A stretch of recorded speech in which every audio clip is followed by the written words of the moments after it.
Let's all stand for just a moment. Would you do that? I got to keep you guessing, don't I? Now reach out, grab somebody's hand, say, "Man, am I glad to see you." Would you do that? Glad to see you, brother.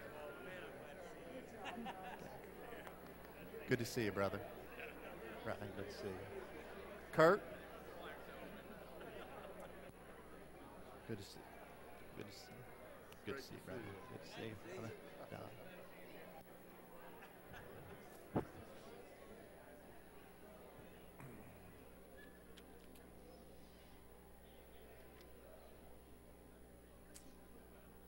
All right, you may be seated.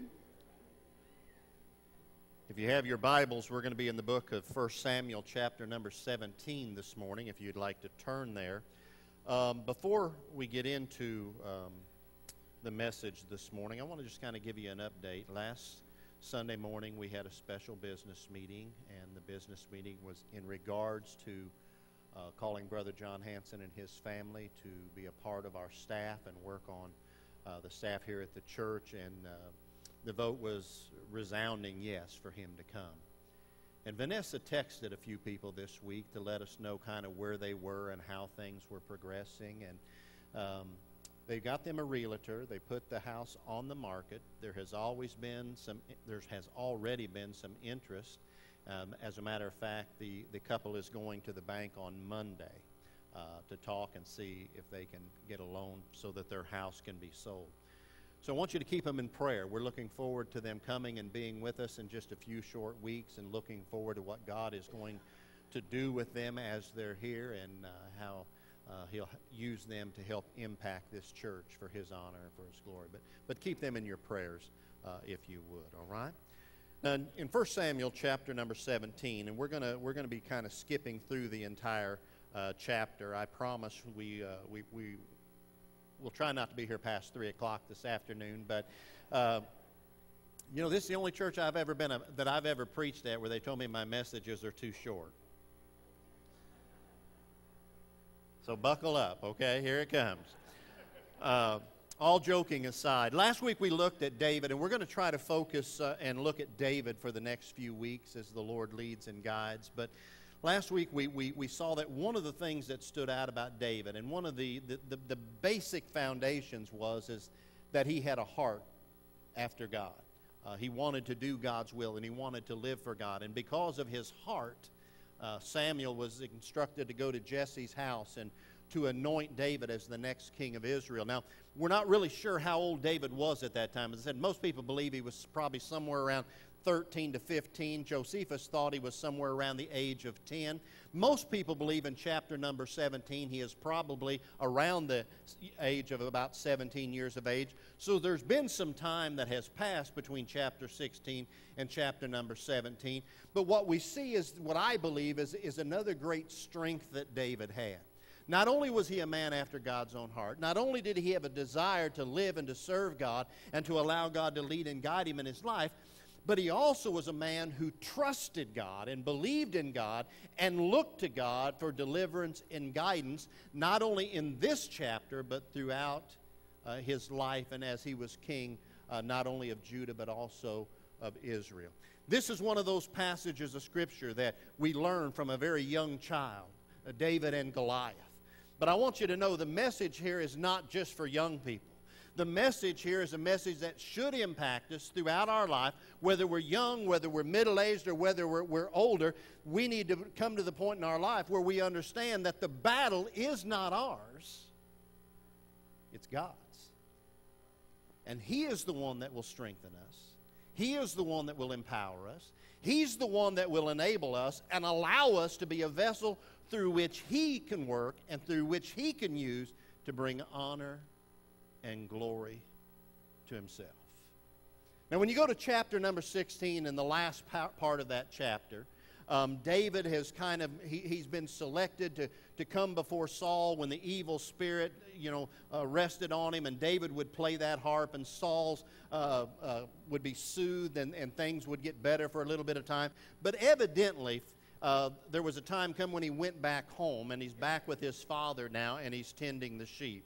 And in chapter number 17, we have the account of Goliath coming, and I think this is very interesting because in the reading that I was able to find about it, especially in the Greek culture, when Greeks would go to war, oftentimes what they would do is they would choose them what is referred to in the King James as a champion, but they would choose them an individual to go out and represent one side, and the other side would choose a representative, and the idea is that those two would fight, and the winner, the victor there, that the opposing army would submit to the winning army, and it would save a lot of lives. Now, I think that's kind of the picture that we have here. Goliath is sent out, and Goliath, of course, we understand and we look at this and we find out that he was a giant at the very least, but Goliath is sent out, and what I want us to look at is that as we go through life, we are going to fight the enemy on different fronts, are we not? There is an enemy out here that wants to stop the work that God is doing through this church. There is an enemy out here that wants to keep you from being everything that God wants you to be, and he will oppose us in certain areas and in different ways, and sometimes that enemy that we look at is very large, it's very tall, he's very strong, and very intimidating. I want you to look with me in verses 4 through 7, if you would. As the Philistines have gathered to do battle, and they're on one side of the valley, and the Israelites are on the other side. It says in verse number 4 that there went out a champion out of the camp of the Philistines named Goliath of Gath, whose height was 6 cubits and a span. Now, to the best of my ability, that means that he was 9 feet, 9 inches tall. Pretty tall, isn't it? Not only was he tall, but look at it, it says that he had a helmet of brass upon his head. He was armed with a coat of mail, and the weight of the coat of mail was 5,000 shekels of brass. To put it very simply, the armor that he had weighed 125 pounds. He's 9 feet, 9 inches tall, carrying all of this armor upon him. And then it goes on and it says that he had greaves of brass upon his legs and a target of brass between his shoulders. The staff of his spear was like a weaver's beam, and his spearhead weighed 600 shekels of iron, and one bearing a shield went before him. That spearhead was 15 pounds. So the picture that we have here of the enemy is not only is he tall, not only is he a giant, but he is strong and he is capable of doing battle. The word that's mentioned a little bit later as Saul is talking to David, when David volunteers, Saul says, man, you can't go out against him. You're just a youth, and you're ruddy in color and a beautiful countenance, but this guy, not only is he tall, not only is he strong, but this guy has been trained in warfare from his youth. You can't do it. So the picture is that sometimes the enemy that is before us, the enemy that stands in our way of accomplishing God's plan and purpose, looks overwhelming and is intimidating, and we need to understand that. I want you to notice with me in verse number 8 and through verse number 11, as we follow on there.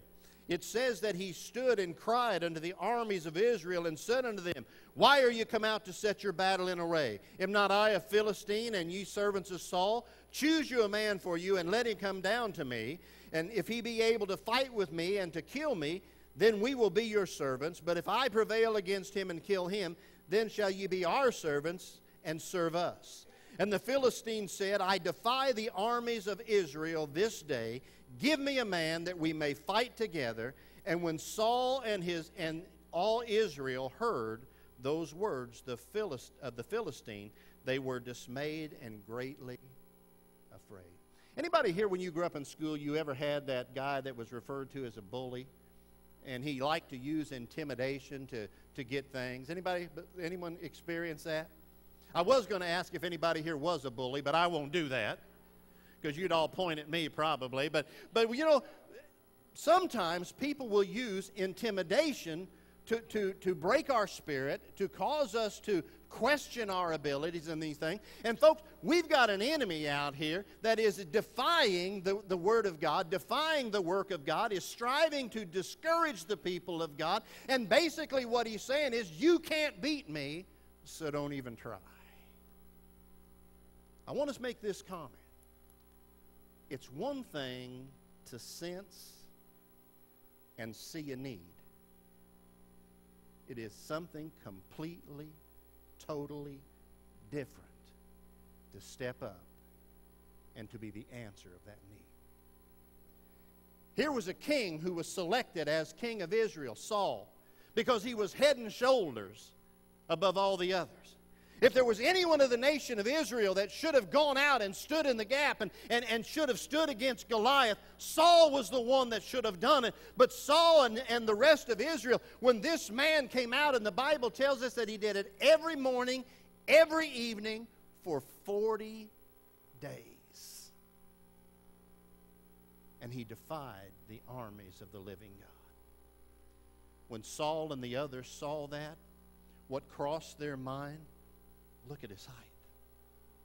Look at his strength. I can't do it. But I want you to notice in verse number 29, skipping down to verse number 29.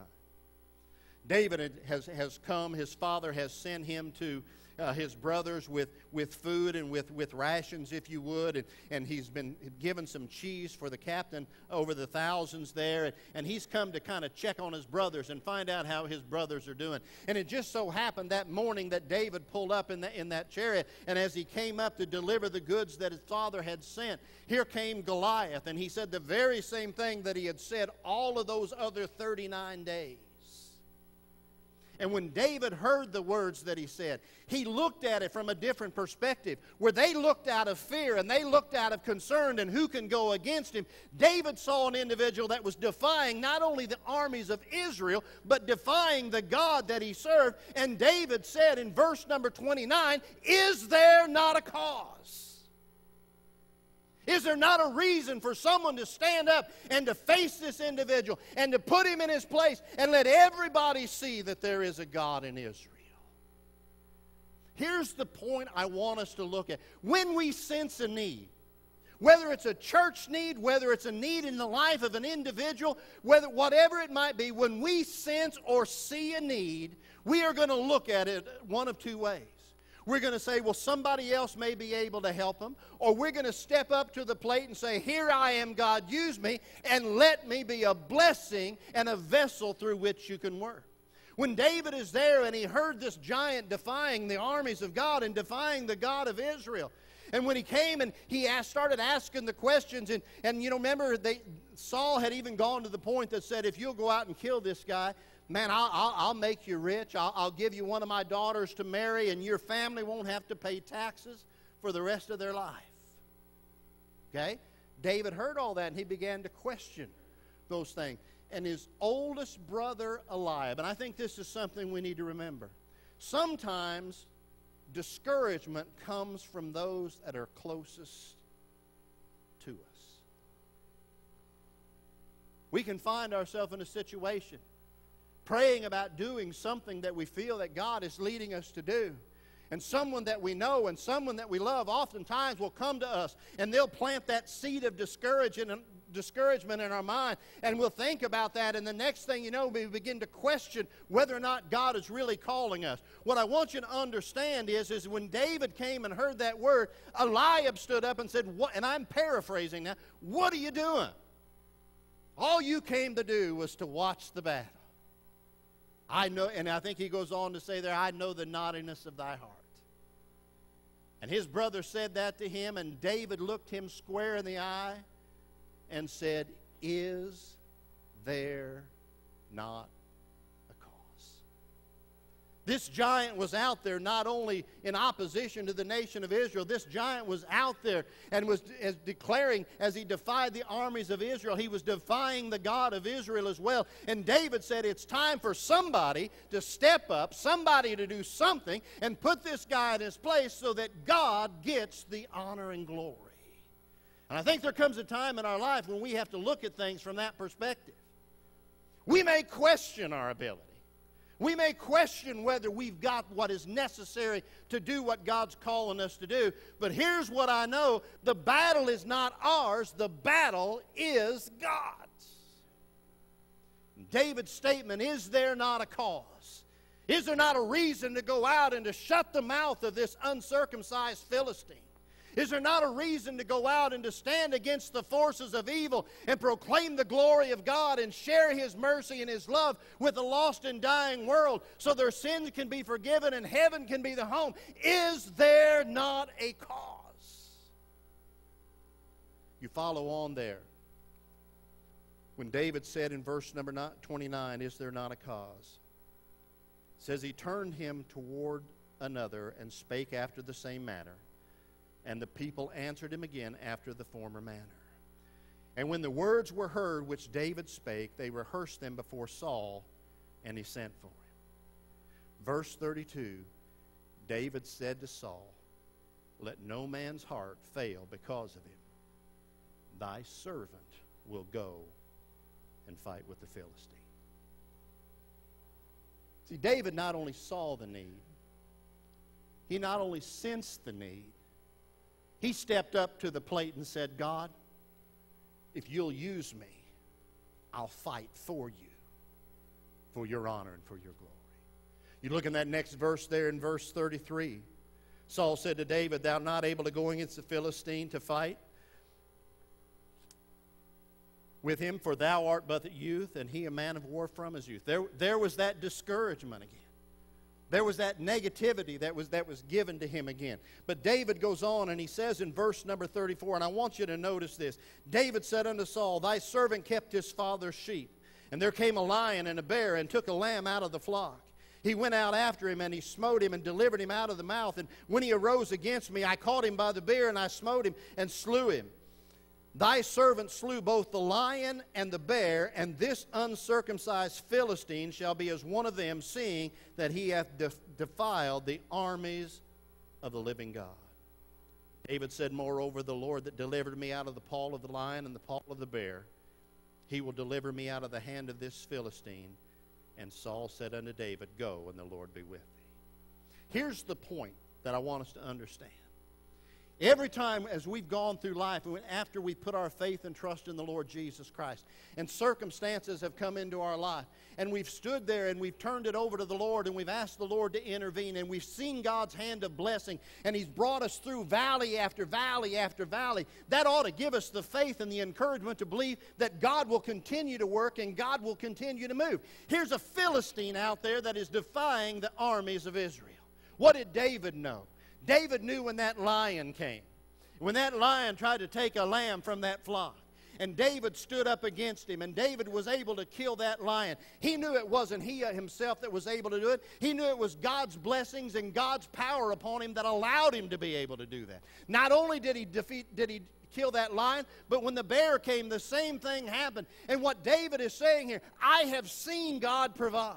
I have seen God bless. I have seen God work. And just as He has blessed in these past experiences of life, if God can take care of me with a lion and a bear, this uncircumcised Philistine is no contest. Let me at him. And as you read there and you look at the faith and the confidence that David had in his God, and how that he told Saul that God would take care of him and God would deliver him. I think it's interesting as we go on and we read, when it came time to go, what did Saul try to do? Saul tried to give him his armor. Saul wanted to put his protection on him and give him his sword. And David looked at all that and said, what's a young man like me going to do with these? I've not proved these. When David went to fight Goliath, do you remember what he took with him? He took that shepherd's staff, and he took that slingshot, and he took 5 stones. Now, I've heard people preach on those 5 stones and what they meant, and most people believe it's because Goliath had some brothers and David thought he might have to take them all out. All I can tell you is he put 5 stones in that bag, and there was Goliath as you continue in the story. And as Goliath is standing there and David is coming, and Goliath begins to curse and begins to criticize and mock David because he's a young boy coming with no protection and no armor. All he had was, and if you look in the original, when we use the term staff, it literally means stick. Goliath is saying, man, what are you doing? You're not in your right mind. But David continued to move forward. And when Goliath presented himself, the Bible tells us that David ran towards him. There is a great difference in how we face and deal with things. If we're facing them in our strength and in our ability, chances are we're going to be hesitant. It's going to take us a little time to decide we need to move forward. But if we're facing them in the strength of Almighty God, and if we're following the leadership of the Holy Spirit of God in our life, we can advance with quickness because God is on the throne. When you get out there and you look and you continue to read in this chapter how that David went out. And there was that giant with all of his armor, with that spear that had the 15-pound head on it. He had that armor bearer that was there. And he's criticizing and cursing and saying all manner of things to David to try to demoralize him and discourage him. David let it all just pass over his head because David was on a mission. The mission David was on was to magnify his God.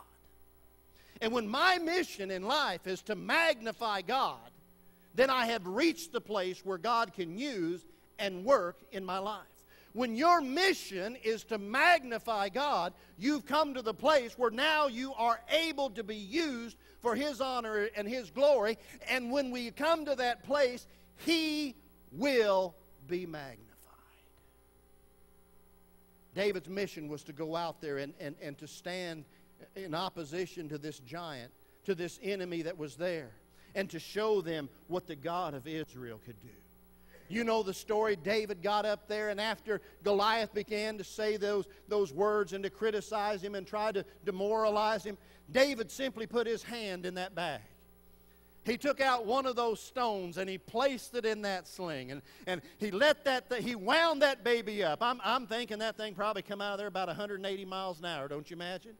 He wound that thing up. He was fired up because he was going to stand for his God. And when he let that thing go, the stone was directed to the only place in the body of Goliath that was not protected, and that was his forehead.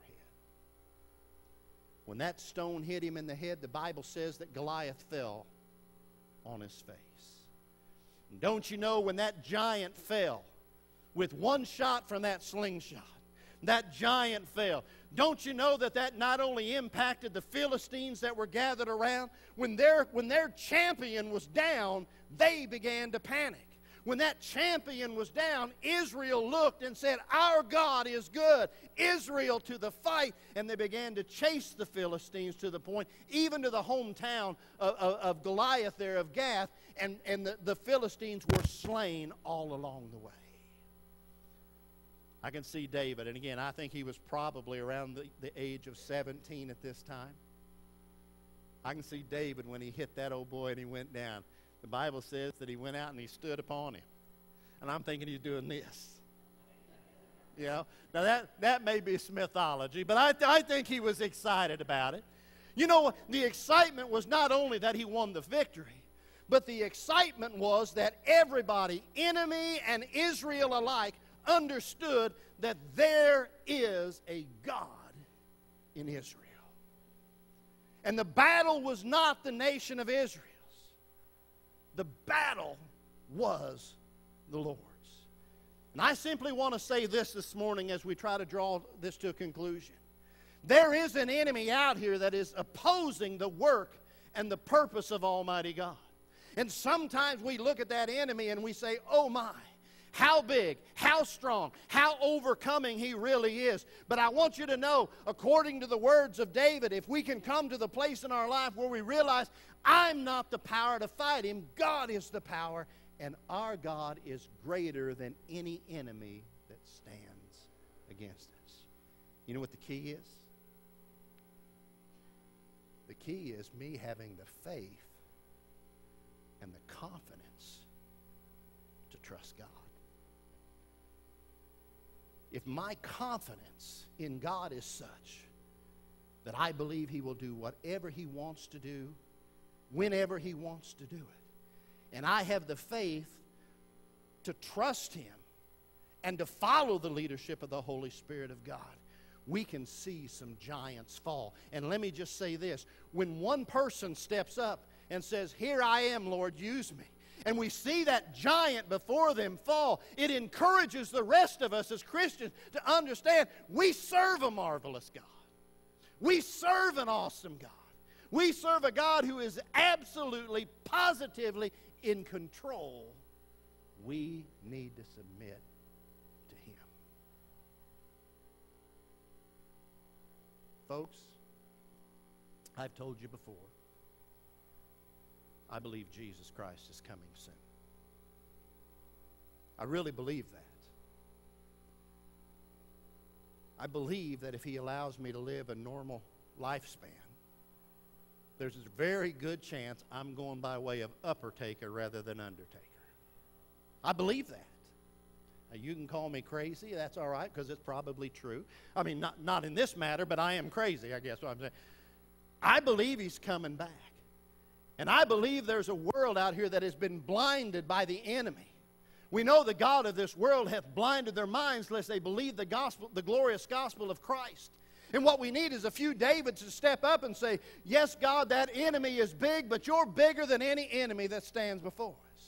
That enemy looks strong, he looks powerful, but God, you created the worlds. You control all things. We need a few people to stand up and say, here I am, God, use me so that you can be magnified, you can be glorified, so that you can get the honor due your name. And I guess the question for us this morning is this. Do we sense or see a need? And are we willing to step up and say, God, by your help, I will bring the giant down. By your power, I can be victorious. By your power, glory and honor can be brought to your name. Here I am, God. Use me. I'm going to ask you to stand, if you would, please, with heads bowed and with eyes closed.